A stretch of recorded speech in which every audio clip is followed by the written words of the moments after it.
ಅದು ಸಂಜೆಯ ಸಮಯ. ಮಲ್ಲಯ್ಯ ಅವನು ಮನೆಗೆ ಹೋಗಲು ಇನ್ನು 4-5 ಕಿಲೋಮೀಟರ್ ನಡೆಯಬೇಕು. ಈ 4-5 ಕಿಲೋಮೀಟರ್ ಅರ್ಧದಾರಿ ಕಾಡಿನ ದಾರಿಯಲ್ಲೇ ನಡೆದು ಹೋಗಬೇಕು. ಹಾಗೆ ಕಾಡಿನ ದಾರಿಯಲ್ಲಿ ನಡೆದು ಬರುತ್ತಿದ್ದರು ಮಲ್ಲಯ್ಯ ನಡೆದು ಬರುತ್ತಿರುವಾಗ ಬೆಳಗ್ಗೆ ಅವನ ಹೆಂಡತಿ ಲಕ್ಷ್ಮಿಯ ಬಳಿ ಮಾತನಾಡಿದ್ದನ್ನು ನೆನಪು ಮಾಡಿಕೊಂಡ. ರೀ, ನೀವು ಪಕ್ಕದ ಊರಿಗೆ ಹೋಗುತ್ತಿದ್ದೀರಾ? ನೀವು ಸಂಜೆ ಕತ್ತಲಾಗುವುದಕ್ಕಿಂತ ಮುಂಚೆನೇ ಬಂದು ಬಿಡಿ. ಒಂದು ಸಮಯ ಕತ್ತಲಾದರೂ ಅಲ್ಲೇ ಮಲಗಿ ಬೆಳಿಗ್ಗೆ ಬನ್ನಿ. ಅದನ್ನು ಬಿಟ್ಟು ಈ ಕಾಡು ದಾರಿಯಲ್ಲಿ ಸಂಜೆ ಬರಬೇಡಿ. ಬರ್ತಾ ಬರ್ತಾ ಈ ಕಳ್ಳರು ಮಾಡುವ ಕಾಟ ತುಂಬಾ ಜಾಸ್ತಿ ಆಯ್ತು. ಹಣ ಹೋದರೆ ಮತ್ತೆ ಸಂಪಾದಿಸಿಕೊಳ್ಳಬಹುದು, ಪ್ರಾಣ ಹೋದರೆ ಏನು ಮಾಡುವುದು? ಸರಿ ಆಯ್ತು, ನಾನು ಅಷ್ಟೊಂದು ಭೇದವನೂ ಇಲ್ಲ. ನನ್ನ ಹತ್ತಿರ ಕಳ್ಳತನ ಮಾಡಲು ಏನಿದೆ? ಹಣಕಾಸು ಇದ್ದರೆ ಮಾತ್ರ ತೆಗೆದುಕೊಳ್ಳುತ್ತಾರಂತೆ, ಇಲ್ಲ ಅಂದರೆ ಪ್ರಾಣವನ್ನು ತೆಗೆದು ಬಿಡುತ್ತಾರಂತೆ. ನೀವು ಸ್ವಲ್ಪ ನೋಡಿ, ಜೋಪಾನವಾಗಿ ಹೋಗಿ ಬನ್ನಿ. ಹೀಗೆ ಹೆಂಡತಿ ಹೇಳಿದ್ದನ್ನು ನೆನೆಸಿಕೊಂಡು ಭಯದಿಂದಲೇ ಮಲ್ಲಯ್ಯ ನಡೆದುಕೊಂಡು ಬರುತ್ತಿದ್ದ. ಹೆಂಡತಿ ಹತ್ತಿರ ಮಾತ್ರ ದೊಡ್ಡ ಧೈರ್ಯವಂತನ ತರ ಮಾತನಾಡಿಬಿಟ್ಟು, ಆದರೆ ಒಳಗೆ ಮಲ್ಲಯ್ಯ ತುಂಬಾ ಭಯದಿಂದ ಇದ್ದ. ಅಯ್ಯೋ ದೇವರೇ, ನೀನು ಬಿಟ್ಟಿದ್ದೆ ದಾರಿ. ನಾನು ಮನೆಗೆ ಹೋಗಿ ಸೇರುವವರೆಗೂ ಆ ಕಲ್ಲರ ಕಣ್ಣಿಗೆ ಮಾತ್ರ ನಾನು ಕಾಣಿಸಿಕೊಳ್ಳಬಾರದು ಎಂದು ದೇವರ ಬಳಿ ಬೇಡಿಕೊಂಡು ಮಲ್ಲಯ್ಯ ಆ ಕಾಡಿನ ದಾರಿನೆಲ್ಲ ದಾಟಿ ಊರಿನ ಒಳಗೆ ಬಂದನು ಮಲ್ಲಯ್ಯ. ಇದು ಹಿಂಗೆ ಇರುವಾಗ ಆ ಕಳ್ಳರು ವಾಸಿಸುತ್ತಿರುವ ಜಾಗ, ಮಲ್ಲಯ್ಯನ ಊರಿನ ಪಕ್ಕದ ಊರಿನವರು ಕಳ್ಳರು ವಾಸಿಸುತ್ತಿರುವ ಊರಿನಲ್ಲಿ ಶಂಕರ್, ಗೋಪಾಲ್ ಎಂಬ ಇಬ್ಬರು ಸ್ನೇಹಿತರು ವಾಸಿಸುತ್ತಿದ್ದರು. ಒಂದು ದಿನ ಶಂಕರ್, ಲೋ ಗೋಪಾಲ್, ನಿನ್ನ ತಂಗಿಗೆ ಮದುವೆ ಮಾಡಿಸುತ್ತೀಯಾ ಅನಿಸುತ್ತದೆ. ನಿನ್ನ ಮದುವೆ ಯಾವಾಗ ಗೋಪಾಲ್? ಮೊದಲು ನನ್ನ ತಂಗಿಗೆ ಮದುವೆ ಆಗಲಿ ಕಣೋ, ನಂತರ ನನ್ನ ಮದುವೆ ಬಗ್ಗೆ ಯೋಚಿಸೋಣ. ನಾಳೆ ಪಟ್ಟಣಕ್ಕೆ ಹೋಗಿ ಮದುವೆಗೆ ಬೇಕಾದ ವಸ್ತುಗಳನ್ನು ತರಬೇಕು. ಮದುವೆ ಕೆಲಸ ತುಂಬಾ ಇದೆ ಕಣೋ, ನೀನು ಸ್ವಲ್ಪ ಬೇಗ ಬಂದು ಮದುವೆಯ ಕೆಲಸವನ್ನು ನೋಡಿಕೋ. ಇದೆಲ್ಲ ನೀನು ಹೇಳಬೇಕಾ? ನಾನು ನೋಡಿಕೊಳ್ಳುತ್ತೇನೆ, ನೀನು ಜೋಪಾನವಾಗಿ ಹೋಗಿ ಬಾ ಎಂದು ಹೇಳಿದಾಗ ಗೋಪಾಲ್ ಮನೆಗೆ ಹೋದನು. ಮನೆಗೆ ಹೋಗಿ ಅವನ ತಂಗಿ ಹತ್ತಿರ, ಸುರೇಖಾ ತಂಗಿ, ಸುರೇಖಾ, ಯಾಕೆ ಅಣ್ಣ ಇಷ್ಟೊಂದು ಗಾಬರಿಯಾಗಿದ್ದೀಯಾ? ಗಾಬರಿಯಾಗಿರದೆ ಇನ್ನೇನು ಮಾಡಕ್ಕಾಗುತ್ತೆ? ನಿನ್ನ ಮದುವೆ ಇಲ್ಲವೇ? ನಿನ್ನ ಮದುವೆನೇ ನನ್ನ ಗುರಿ. ಯಾಕೆಂದರೆ ನಮ್ಮ ತಂದೆ ತಾಯಿ ಇಬ್ಬರು ನಾವು ಚಿಕ್ಕವರಿರುವಾಗಲೇ ತೀರಿಕೊಂಡರು. ಅಂದಿನಿಂದ ಇಂದಿನವರೆಗೂ ನಾನೇ ನಿನ್ನನ್ನು ನೋಡಿಕೊಳ್ಳುತ್ತಿದ್ದೇನೆ. ನಿನಗೆ ಮದುವೆ ಆದರೆ ಅದುವೇ ನನಗೆ ಸಾಕು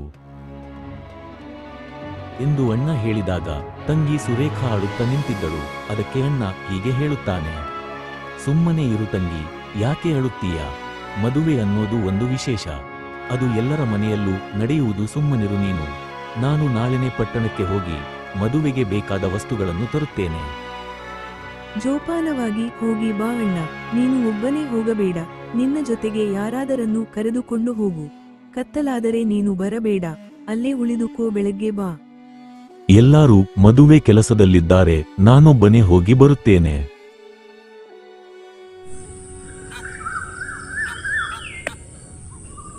ಮಾರನೇ ದಿನ ಪಟ್ಟಣಕ್ಕೆ ಹೋದ ಗೋಪಾಲ್. ಪಟ್ಟಣದಲ್ಲಿ ಗೋಪಾಲ್ ತಂಗಿಯ ಮದುವೆಗೆ ಬೇಕಾದ ವಸ್ತುಗಳನ್ನು ತೆಗೆದುಕೊಂಡು ಬರುತ್ತಾನೆ. ಗೋಪಾಲ್ ಪಟ್ಟಣದಿಂದ ವಾಪಸ್ ಬರುವಷ್ಟರಲ್ಲಿ ಕತ್ತಲಾಗಿದ್ದು ಅವನು ಈಗ ಕಾಡು ದಾರಿಯಲ್ಲಿ ಹೋಗಬೇಕು. ಆದರೆ ಅವನು ಎತ್ತಿನ ಗಾಡಿನಲ್ಲಿ ಬರುವುದರಿಂದ ಸ್ವಲ್ಪ ಧೈರ್ಯದಿಂದ ಇದ್ದ. ಏಯ್ಯೋ, ಈಗ ಕತ್ತಲಾಯಿತಲ್ಲ, ಬಂದ ದಾರಿಯಲ್ಲಿ ಹಿಂದೆನೂ ಹೋಗುವುದಕ್ಕೆ ಆಗುವುದಿಲ್ಲ, ಮನೆಗೆನೂ ಹೋಗುವುದಕ್ಕೆ ಆಗುವುದಿಲ್ಲ. ಸಮಯಕ್ಕೆ ಸರಿಯಾಗಿ ಮನೆಗೆ ಹೋಗಬೇಕು ಅಂದುಕೊಂಡೆ. ಆದರೆ ಮದುವೆಯ ವಸ್ತುಗಳನ್ನು ತೆಗೆದುಕೊಳ್ಳುವುದರಲ್ಲಿ ಸ್ವಲ್ಪ ಸಮಯವಾಯಿತು. ಮುಂದೆ ಕಳ್ಳರು ನಿಂತಿದ್ದರೆ ಈಗ ಏನು ಮಾಡೋದು ಎಂದು ಅವನು ಯೋಚಿಸುತ್ತಾ ಹೋಗುತ್ತಿದ್ದ. ಅವನು ಯೋಚಿಸಿ ಸ್ವಲ್ಪ ದೂರನೂ ಹೋಗಿರಲಿಲ್ಲ. ಅಷ್ಟರಲ್ಲಿ ಇಬ್ಬರು ಕಳ್ಳರು ಮುಂದೆ ನಿಂತಿದ್ದರು. ಕಳ್ಳರನ್ನು ನೋಡಿ ಗೋಪಾಲ್ ತುಂಬಾ ಎದುರಿಕೊಂಡನು. ವೀರಭದ್ರಪುರ ಎಂಬ ಸುಂದರವಾದ ಗ್ರಾಮದಲ್ಲಿ ಮಾಣಿಕ್ಯ ಎಂಬ ಹುಡುಗ ಇದ್ದನು. ಅವನು ತುಂಬಾ ಬುದ್ಧಿವಂತ. ಅವನಿಗೆ ಒಬ್ಬ ತಮ್ಮ ಇದ್ದನು. ಅವನ ಹೆಸರು ಚಿನ್ನ. ಅವನು ಈಗಷ್ಟೇ ಚಿಕ್ಕ ಹುಡುಗ. ಅವನನ್ನು ತುಂಬಾ ಜೋಪಾನವಾಗಿ ನೋಡಿಕೊಳ್ಳುತ್ತಿದ್ದ. ಮಾಣಿಕ್ಯನಿಗೆ ದೂರದ ಸ್ವಂತವಾದ ಜಯರಾಮ್ ಮಾಣಿಕ್ಯನನ್ನು ನೋಡಲು ಬಂದರು. ಮಾಣಿಕ್ಯ, ಏನು ಮಾಡುತ್ತಿದ್ದೀಯಾ? ನಿನ್ನೆ ನಮ್ಮ ಊರಿನ ಸಂತೆಗೆ ಬರುತ್ತೇನೆ ಅಂತ ಹೇಳಿದ್ದೆ, ಆದರೆ ಬರಲೇ ಇಲ್ಲ. ಅಯ್ಯೋ ಮಾವ, ನಾನು ಬರಲೇಬೇಕು ಅಂತ ಇದ್ದೆ, ಆದರೆ ನನಗೆ ಇಲ್ಲಿ ಒಂದು ಮುಖ್ಯವಾದ ಕೆಲಸ ಇತ್ತು, ಅದಕ್ಕೆ ಬರಕ್ಕಾಗಿಲ್ಲ. ಮುಂದಿನ ವಾರ ಖಂಡಿತವಾಗಿಯೂ ಬರುತ್ತೇನೆ. ಸರಿ ಆಯ್ತು ಮಾಣಿಕ್ಯ. ಹೇಗಿದ್ದೀಯ ಚಿನ್ನ? ಚೆನ್ನಾಗಿದ್ದೀಯಾ? ಊಟ ಮಾಡಿದೀಯ ನೀನು? ಹೂ ಮಾವ, ಚೆನ್ನಾಗಿದ್ದೀನಿ. ನೀವು ಚೆನ್ನಾಗಿದ್ದೀರಾ? ಸರಿ ಕಣೋ ಮಾಣಿಕ್ಯ, ಊರಿನ ಒಳಗೆ ಸ್ವಲ್ಪ ಕೆಲಸ ಇದೆ, ಇಬ್ಬರೂ ಹೋಗಿ ಬರೋಣವೇ? ನಾನು ನಿಮ್ಮ ಜೊತೆ ಬರ್ತೀನಿ ಮಾವ.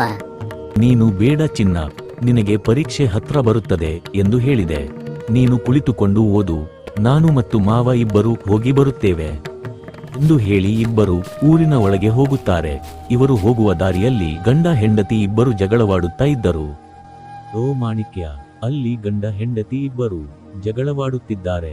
ಜನರು ಗುಂಪು ಕಟ್ಟಿ ನಿಂತಿದ್ದಾರೆ. ಹೌದು ಮಾವ, ಬನ್ನಿ ಅಲ್ಲಿ ಹೋಗಿ ಏನು ಜಗಳ ಅಂತ ನೋಡೋಣ ಎಂದು ಹೇಳಿ ಅವರಿಬ್ಬರು ಗಂಡ ಹೆಂಡತಿಯರ ಬಳಿ ಹೋಗಿ ಏನು ಜಗಳ ಅಂತ ವಿಚಾರಿಸುತ್ತಿದ್ದರು. ನನ್ನ ಹೆಸರು ರಂಗಯ್ಯ, ಇವಳು ನನ್ನ ಹೆಂಡತಿ ಮಂಗಮ್ಮ. ನನಗೆ ಒಬ್ಬಳು ತಂಗಿ ಇದ್ದಾಳೆ, ಅವಳ ಮದುವೆಯ ಜವಾಬ್ದಾರಿ ನನಗಿದೆ. ನನಗೆ ಒಬ್ಬ ತಮ್ಮ ಇದ್ದಾನೆ. ನನ್ನ ತಾಯಿ ಸಾಯುವಾಗ ತಮ್ಮನನ್ನು ನನ್ನ ಕೈಯಲ್ಲಿ ಕೊಟ್ಟು ಹೇಳಿದ ಕೊನೆಯ ಮಾತು, ನಿನ್ನ ತಮ್ಮ ದೊಡ್ಡವನಾದ ಮೇಲೆ ಒಂದು ಒಳ್ಳೆ ಹುಡುಗಿಯನ್ನು ಮದುವೆ ಮಾಡಿ ಬಿಡು ಎಂದರು. ಅದಕ್ಕೆ ಯಾಕೆ ಇಬ್ಬರು ಜಗಳವಾಡುತ್ತಿದ್ದೀರಾ? ರಂಗಯ್ಯ ಅವನ ತಂಗಿಗೆ ಮದುವೆ ಮಾಡಲಿ, ನೀನು ನಿನ್ನ ತಮ್ಮನಿಗೆ ಮದುವೆ ಮಾಡು. ಅದರಲ್ಲಿಯೇ ಒಂದು ಸಮಸ್ಯೆ ಇದೆ. ಏನೆಂದರೆ, ನನಗೆ ನನ್ನ ತಂದೆ ಕೊಟ್ಟ ಅರ್ಧ ಎಕರೆ ಜಮೀನು, ಇವಳಿಗೆ ಇವರು ತಾಯಿ ಕೊಟ್ಟ ಅರ್ಧ ಎಕರೆ ಜಮೀನು. ಅದರಲ್ಲೇ ನಾವು ವ್ಯವಸಾಯ ಮಾಡಿ ಜೀವನ ನಡೆಸುತ್ತಿದ್ದೇವೆ.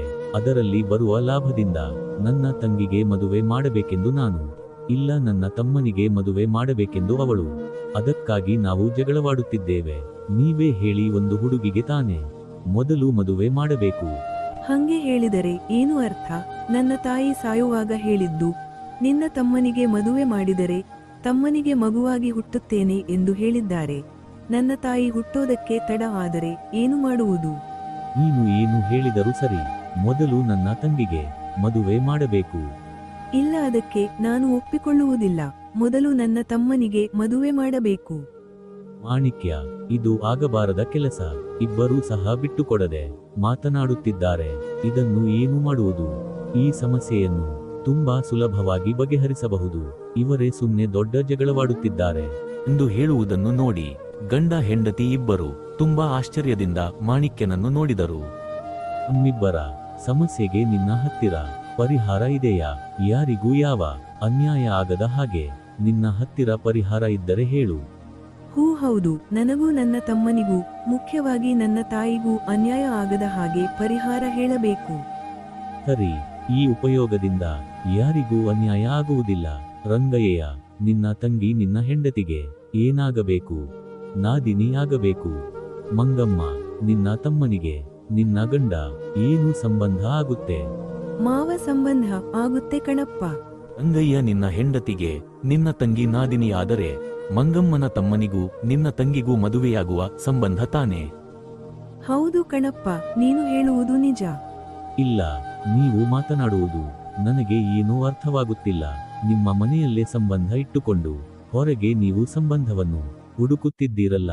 ರಂಗಯ್ಯ ನಿನ್ನ ತಂಗಿಯನ್ನು ಮಂಗಮ್ಮನ ತಮ್ಮನಿಗೆ ಕೊಟ್ಟು ಮದುವೆ ಮಾಡಿದರೆ ಅವರಿಬ್ಬರು ನಿಮ್ಮ ಕಣ್ಣಿನ ಮುಂದೆ ಬದುಕುತ್ತಾರಪ್ಪ. ಅದು ಮಾತ್ರವಲ್ಲದೆ ಮಂಗಮ್ಮ ಆಸೆ ಪಟ್ಟಂಗೆ ಅವರ ತಾಯಿಯವರ ತಮ್ಮನಿಗೆ ಹುಟ್ಟುತ್ತಾರಪ್ಪ.